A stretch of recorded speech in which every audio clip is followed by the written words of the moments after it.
Magnetismo.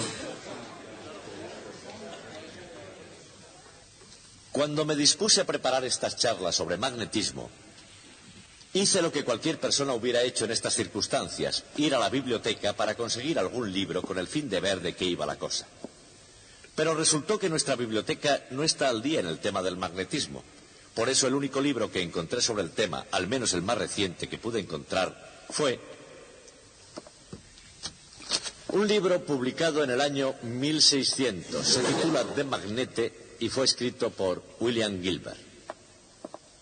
William Gilbert nació en 1544 y murió en 1603. Eso significa que fue contemporáneo de Kepler y Galileo. Licenciado en medicina, obtuvo su doctorado en 1569 en la Universidad de Cambridge. Llegó a ser un médico de prestigio y en el año 1600 fue nombrado médico personal de la reina Isabel I. No debió de ser muy bueno en ese cometido, pues la reina murió casi inmediatamente.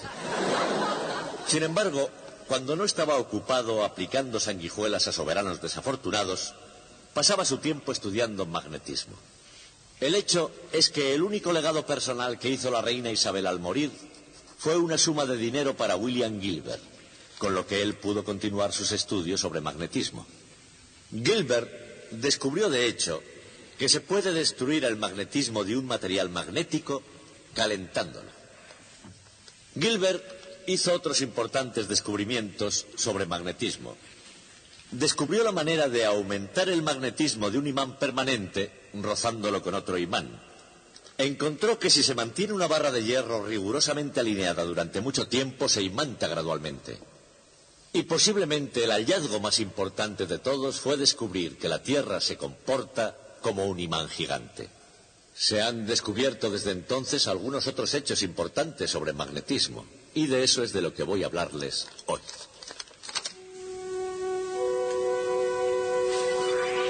De todos los imanes que existen en la Tierra, ninguno es tan grandioso como la Tierra misma. En su sala de estudio isabelina, el doctor William Gilbert había hecho ese descubrimiento. Desde entonces, los científicos han descubierto que la mayoría de los planetas tienen campos magnéticos. Lo mismo que las estrellas, y sobre todo el Sol. En realidad, gran parte del universo es como una extensa familia de imanes, y como en cualquier familia, cada miembro puede tener un efecto significativo sobre los demás. Ya sea en el Polo Norte o aquí en el Polo Sur, en ningún otro lugar se puede sentir o estudiar el magnetismo de la Tierra con tanta intensidad. Esto puede ser un entorno muy duro, pero no deja de tener ciertas compensaciones, como el encontrarnos con los nativos.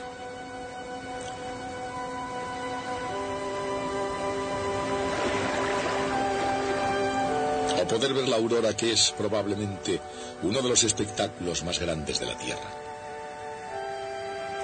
Se produce por partículas cargadas desde el Sol y dirigidas por el campo magnético terrestre.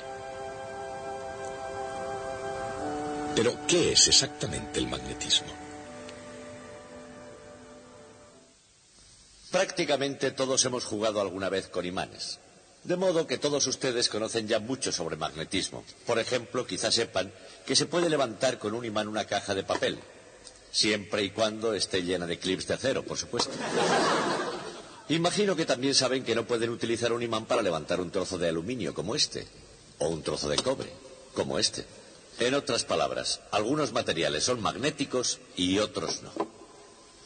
Una cosa que puede que ignoren ustedes es que se puede destruir el magnetismo de un objeto magnético con solo calentarlo. Por ejemplo, aquí tenemos un alambre de hierro.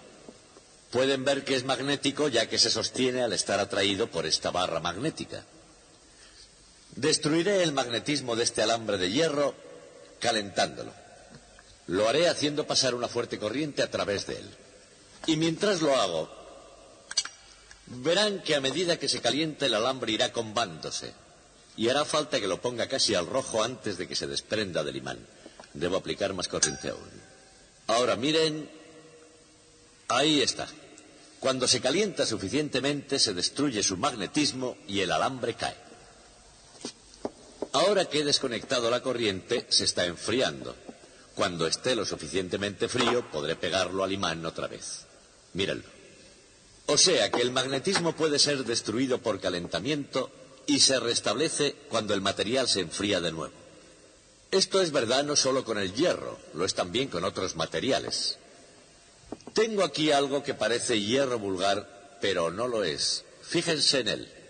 Este es un material muy poco común, conocido como gadolinio. El gadolinio no es magnético a la temperatura ambiente, es decir, no quedará pegado a la barra magnética. Y esto sucede solo porque la temperatura de la habitación es tan alta para el gadolinio que su magnetismo se ha destruido. Si lo enfrío un poco con respecto a la temperatura de la sala, volverá a ser magnético otra vez. Puedo hacerlo. Puedo enfriarlo sumergiéndolo en nitrógeno líquido. Observen. Tengo que mantenerlo aquí el tiempo necesario para que al enfriarse recobre su magnetismo. Ahora probamos de nuevo. Como pueden ver, ahora es magnético. En realidad solo es magnético por un lado, ya que solo enfrié uno de ellos. Si trato de hacer lo mismo con el otro lado, así, como ven, no se pega. Solo lo hará por el lado frío. Así. O sea, el magnetismo de los materiales se destruye por calentamiento, pero se puede recuperar de nuevo dejándolos enfriar.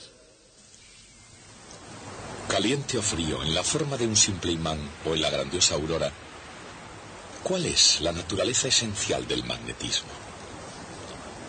La ecuación de la fuerza entre polos magnéticos se asemeja a la ecuación de la fuerza entre cargas eléctricas o la de la fuerza entre masas gravitatorias. Al igual que las cargas eléctricas, los polos magnéticos aparecen en dos formas llamadas norte y sur. Los polos opuestos se atraen y los polos iguales se repelen.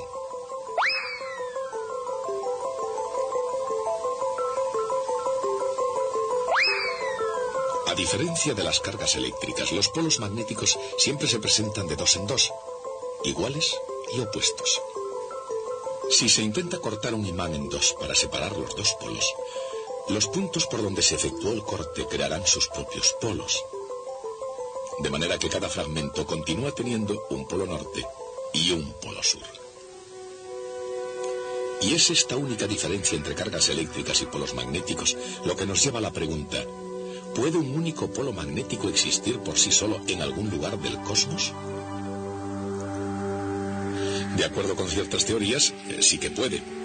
Teóricamente, existen algunos polos magnéticos aislados llamados monopolos magnéticos y han existido desde y como resultado de la gran explosión o Big Bang. Pero si han conseguido existir esos monopolos magnéticos, ¿dónde se encuentran ahora? Numerosos científicos han estado buscando monopolos magnéticos, pero no se ha encontrado ninguno hasta ahora. En cambio, hay una gran cantidad de dipolos magnéticos por ahí. Los dipolos magnéticos son dos polos ligados para siempre, formando un único imán. Y nos llevan otra vez a William Gilbert. William Gilbert, el hombre que sentó los fundamentos para el estudio del magnetismo, representó a la Tierra como un imán gigante. La Tierra tiene un campo magnético intrínseco y efectivamente tiene mucho de imán gigante. Las líneas magnéticas de fuerza de la Tierra salen de la superficie en un hemisferio y entran en el otro. El esquema que siguen esas líneas de fuerza es muy similar al de las líneas de una barra imantada. El campo magnético de un imán con sus dos polos es semejante en su forma al campo eléctrico producido por dos cargas iguales y opuestas. La corriente eléctrica que recorre un anillo circular crea también un campo magnético de esta forma. Así también lo hacen cada protón, cada neutrón y cada electrón en el universo.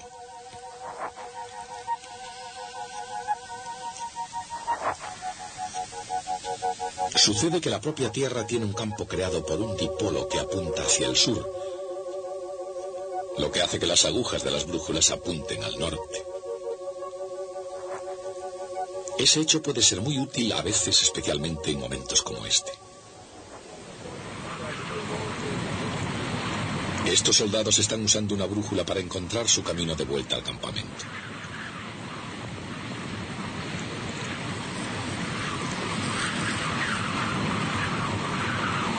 Soldados y navegantes han utilizado durante mucho tiempo la brújula para ir de un lugar a otro, por una colina o alrededor del mundo.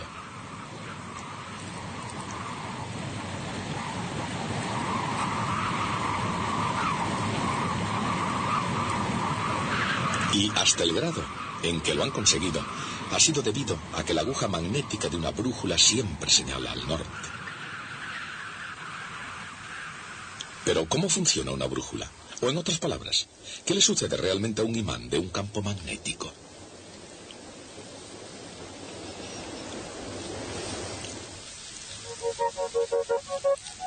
En cualquier campo magnético, un imán experimenta fuerzas iguales y opuestas en sus polos, de manera que tiende a alinearse con el campo. En otras palabras, el campo ejerce un par que tiende a hacer que el polo norte apunte en la dirección del campo. De hecho, es así como se define la dirección del campo.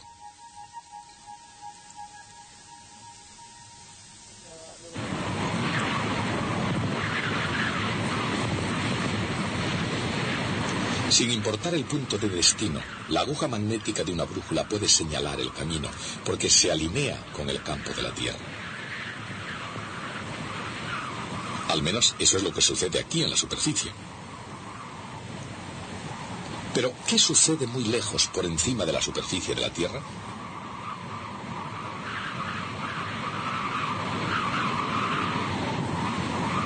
Al principio la gente pensaba que el campo del dipolo de la Tierra se extendía indefinidamente en el espacio, pero ahora sabemos que no es así. El campo está realmente limitado en la dirección del Sol por el viento solar que le afecta continuamente. Lo limita a una distancia de 40.000 kilómetros en la dirección solar. Y en la dirección opuesta, la dirección de la cola se extiende por millones de kilómetros, según sabemos. La cola de la Tierra, que no se diferencia de la de un cometa, está realmente formada por flujo magnético. Se puede definir el flujo magnético, en perfecta analogía con el flujo eléctrico, como el flujo del campo a través de cualquier superficie. El flujo eléctrico a través de un pequeño elemento de la superficie es igual al área multiplicada por la componente del campo eléctrico perpendicular a él.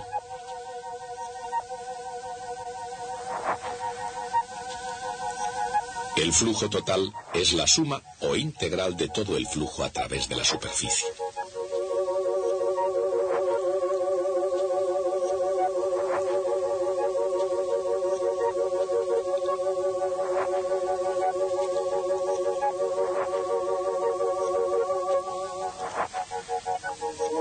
El flujo a través de cualquier superficie cerrada es igual a una constante multiplicada por la carga en su interior.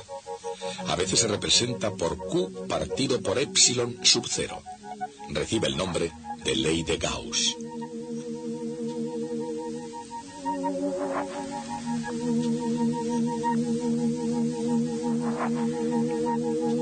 Para un dipolo eléctrico, la ley de Gauss se aplica equilibrando el flujo saliente de la carga positiva con el flujo entrante en la carga negativa. De manera que el flujo total, igual que la carga, es cero.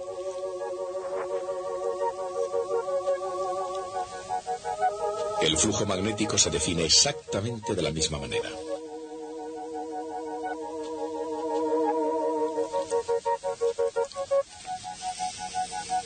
Conceptualmente, el flujo es una medida del número total de líneas de fuerza que pasan a través de cualquier superficie.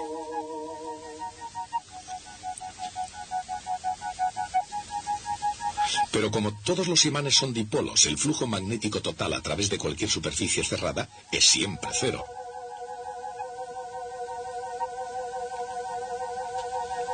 El flujo saliente desde los polos norte está siempre compensado por el flujo entrante en los polos sur.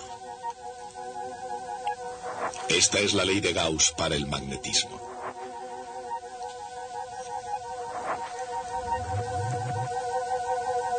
Entonces, como para cualquier otro imán, el flujo magnético total que sale de la Tierra es exactamente igual que el flujo que entra en la Tierra. Pero, ¿de dónde viene el flujo de los planetas?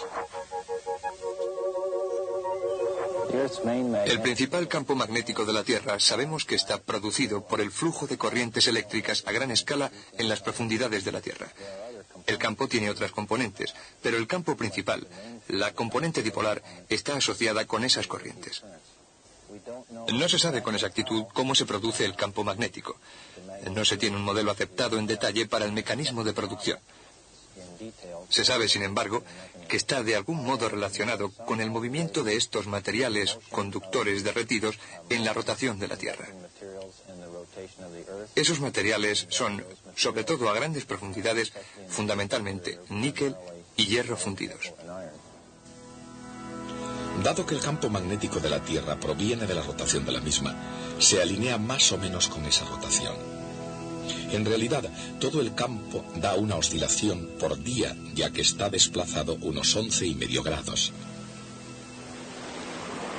Esta diferencia se conocía desde la antigüedad. Los investigadores han tratado siempre de compensarla, unos con más éxito que otros. Pero incluso los mejores navegantes consideran que el campo magnético de la Tierra no está completamente fijo. El campo magnético de la Tierra está cambiando continuamente. De hecho, las cartas de navegación, esas que usamos para determinar nuestra dirección tomando medidas con brújulas, tienen que ser cambiadas con bastante frecuencia, con el fin de que sean suficientemente precisas para la navegación. De manera que el campo está cambiando constantemente. Hablando en términos de millones de años, cambia mucho más impresionantemente que eso. De hecho, la polaridad realmente se invierte. Y no de forma periódica, sino de forma aperiódica. Sin embargo, frecuentemente en términos de tiempo geológico. Desde un punto de vista geológico, este cambio de los polos magnéticos de la Tierra, el norte por el sur, tiene lugar con bastante frecuencia, aproximadamente cada medio millón de años más o menos. Comparen este ciclo con la frecuencia con la que el Sol cambia su polaridad. El campo del Sol cambia de dirección cada 11 años. Este es un proceso notable que comienza con las manchas solares. La polaridad magnética de las manchas solares es diferente en cada ciclo sucesivo de 11 años. Una mancha solar es una región oscura que vemos sobre la superficie del Sol y que encontramos como resultado de campos magnéticos intensos. Las manchas solares siempre aparecen en pares, ya que no hay monopolos magnéticos. Así, yo tengo que tener siempre un norte y un sur, o una polaridad positiva y una negativa juntas. Por lo tanto, yo procuro ver dos grandes manchas solares. Las líneas magnéticas de fuerza irán desde una mancha solar a otra. Vemos aparecer las manchas solares como si un gran tubo de flujo magnético hubiera surgido de debajo de la superficie. Y vemos la intersección de este tubo con la superficie como una mancha solar muy intensa.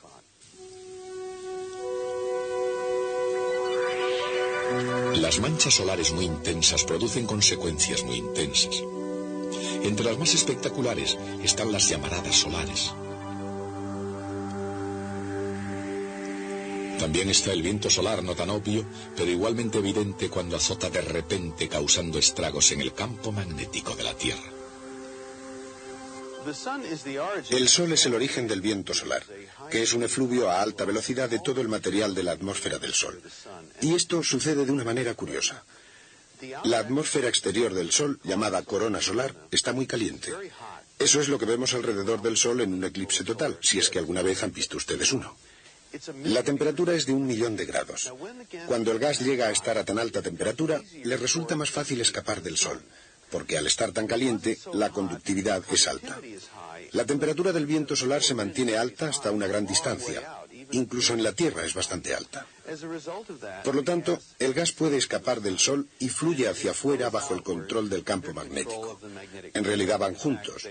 El viento solar arrastra las líneas de fuerza y entonces éstas controlan el material. De manera que el Sol es el responsable del viento solar al calentar el material de la corona. Si se tiene un gas de partículas cargadas en un campo magnético, estas pueden moverse con mucha facilidad a lo largo de las líneas de fuerza.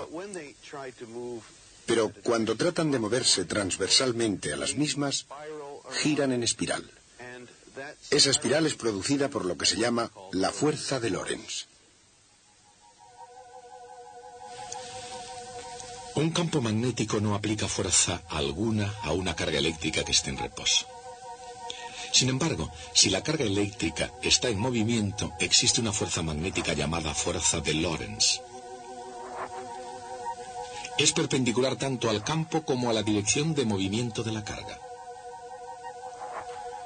La fuerza se expresa convenientemente utilizando al producto vectorial.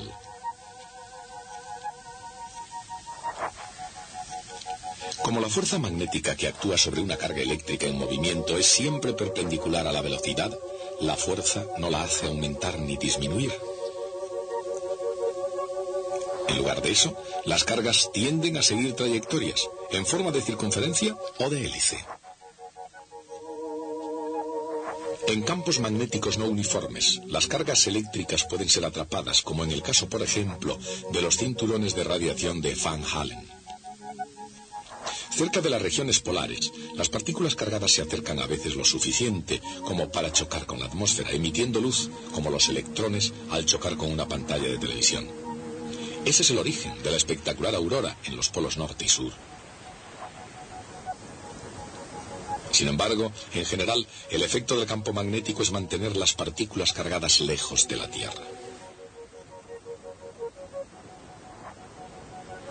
El campo magnético de la Tierra actúa como un escudo protegiéndonos de las partículas energéticas del Sol y de los rayos cósmicos, de manera que en realidad somos afortunados por tener el campo magnético de la Tierra. Es una de las cosas que estimulan la vida en la Tierra tal como la conocemos. Algunos otros planetas tienen campos magnéticos. Júpiter, Saturno y Urano tienen campos magnéticos. Venus no tiene un campo magnético. Y en realidad, aunque antes la gente solía llamar a Venus gemelo de la Tierra porque son de tamaños similares y están casi a la misma distancia del Sol, ahora sabemos que no es ese el caso. Venus es como una Tierra en decadencia y la razón es que no tiene campo magnético que lo proteja como lo tenemos en la Tierra. Cuando William Gilbert proclamó que la Tierra se comportaba como un imán gigante, apenas se dio cuenta de que había dado con uno de los ingredientes decisivos que hacen posible la vida en la Tierra. Sin duda hemos aprendido mucho sobre la naturaleza del magnetismo, pero no olvidemos que todo comenzó con este libro de William Gilbert. Un libro que de hecho es muy raro. Se cree que solo existen 60 y tantos ejemplares de esta primera edición en todo el mundo. Y este ejemplar en particular es más especial porque tiene una inscripción en la primera página que se cree fue escrita por el propio Gilbert. Si esto fuera cierto, esta es la única muestra conocida de la escritura de Gilbert. Sin embargo, este libro, valioso y excepcional, no es lo más antiguo que se ha escrito sobre magnetismo. En realidad, hay un manuscrito sobre magnetismo que proviene de más de 300 años antes de que se editara el libro de Gilbert. Fue escrito por un hombre llamado Pierre de Maricourt, también conocido como Peter Peregrinus. Hoy diríamos peregrino, para recordarlo Perico el Peregrino. Me gustaría decirles todo lo que se conoce sobre este personaje misterioso. Tenemos un manuscrito de él llamado epístola, que es la palabra latina para carta, una carta escrita por él. El título de esta carta es Carta sobre el imán de Peter Peregrinus de Maricourt a Sigirus de Fouquecourt, soldado. Punto. Fin del título. Luego, la carta en sí es una descripción del comportamiento de los imanes, algo sobre magnetismo y nada en absoluto sobre el propio Peter. Solo al final de la carta y a manera de conclusión dice: en el campo de batalla, en el sitio de Lucera, en el año de nuestro Señor de 1269, 8º día de agosto. Y esto es todo lo que se sabe acerca de Peter Peregrinus. Basados en esta información, los historiadores nos han dicho que era un ingeniero del ejército de Carlos de Anjou, rey de Sicilia, que era de cuna noble, que provenía de Maricourt, en la Picardía, que era teólogo y a lo mejor incluso franciscano. ¿Que cómo saben los historiadores todo esto? Tengan en cuenta que ellos tienen imaginación erudita. Bueno, no solo los eruditos tienen imaginación. El propio Peter Peregrinus era imaginativo. Fue el primero en inventar una máquina magnética de movimiento perpetuo. Fue la primera de una larga serie. Y cuando no funcionó, como pasó con las demás que vinieron después, fue el primero en echarle la culpa al tipo que se la fabricó. Pero sus agudas observaciones sobre el comportamiento de los imanes convirtieron este manuscrito en algo sumamente valioso. Hay 31 copias conocidas de este manuscrito, y según los módulos de la Edad Media anteriores a la invención de la imprenta, eso significa que el tal manuscrito debió de ser todo un bestseller. Al menos una de estas copias cayó en manos de William Gilbert, ya que Gilbert lo cita profusamente e hizo gran uso de este trabajo y de esta carta que nos llega desde la noche de los tiempos. Y hablando de tiempo, se nos ha terminado. Así que ya saben, hasta el próximo día.